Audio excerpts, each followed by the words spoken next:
Visakha express రైల్లో వివాహితపై అత్యాచారం కేసులో నిందితుడిని అదుపులోకి తీసుకున్నారు గవర్నమెంట్ రైల్వే పోలీసులు. నిందితుడిని రైల్వే కాంట్రాక్ట్ లియోటెక్ ప్రాసెస్ సంస్థకు చెందిన ఉద్యోగి సౌరవ్ భక్తిగా గుర్తించారు పోలీసులు.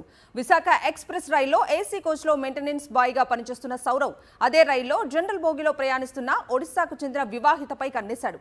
భర్తతో పాటు ఉన్న ఆమెను ఏసీ కోచ్లో ఖాళీ ఉందని చెప్పి తీసుకెళ్లాడు.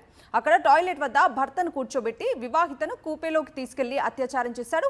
ఈ మేరకు ఫిర్యాదు అందుకున్న పోలీసులు కేసు నమోదు చేసి విచారణ జరిపారు. నిందితుడిని సౌరవ్గా గుర్తించి అదుపులోకి తీసుకున్నారు. అతన్ని విజయవాడ జీఆర్పీ పోలీస్ స్టేషన్లో ఉంచి ప్రశ్నిస్తున్నారు. ఈ మధ్యాహ్నం అత్యాచార బాధితురాలి స్టేట్మెంట్ ని కూడా రికార్డ్ చేయనున్నారు. ఇదే అంశానికి సంబంధించి పూర్తి డీటెయిల్స్ మా ప్రతినిధి సురేంద్ర అడిగి తెలుసుకుందాం. సురేంద్ర, పల్నాడు జిల్లా రెండుచింతల చెందిన వివాహితపై విశాఖ ఎక్స్ప్రెస్ లో నిన్న అత్యాచారం జరిగింది. ఇది కలకలం అయితే రేపిన పరిస్థితి కనిపిస్తుంది. దీనికి సంబంధించి జీఆర్పీ పోలీసులు నిందితుడిని అరెస్ట్ చేశారు. ప్రస్తుతం విజయవాడ తీసుకొస్తున్నారు.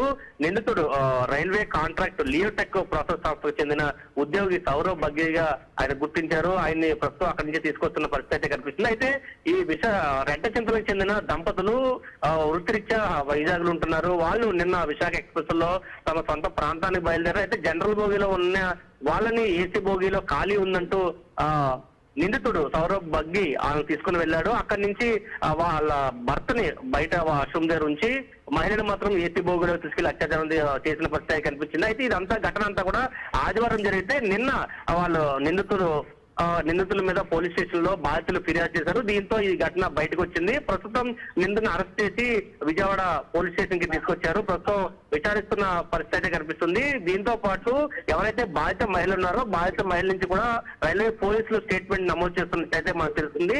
తర్వాత అనంతరం బాధితుడు స్టేట్మెంట్ తీసుకున్న తర్వాత నిందితుడిని కోర్టులో హాజరుపరిచే అవకాశం అయితే ఉందని తెలుస్తుంది. Right Surendra, thank you.